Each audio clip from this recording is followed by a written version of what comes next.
Today, we will figure out what to do if your computer doesn't recognize a USB device. This could be a flash drive, an external hard drive, or any other USB device. Go to File Explorer.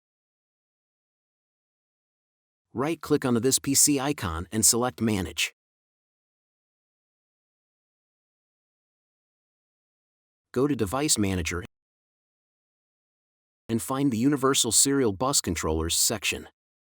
Find your device. If there's a yellow triangle or a red cross next to it, it might indicate a driver issue. If your device shows an error, try updating the drivers.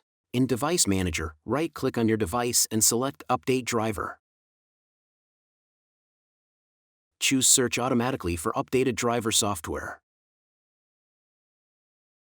Sometimes the issue can be related to the power management settings for USB controllers.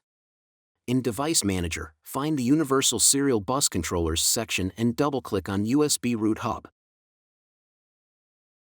Go to the Power Management tab and uncheck the option Allow the computer to turn off this device to save power.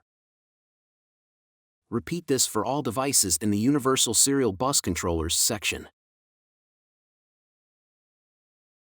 That's it. If you liked this video, give it a thumbs up, subscribe, and you can also watch the video How to Update Drivers on Windows 10 on our channel. See you soon.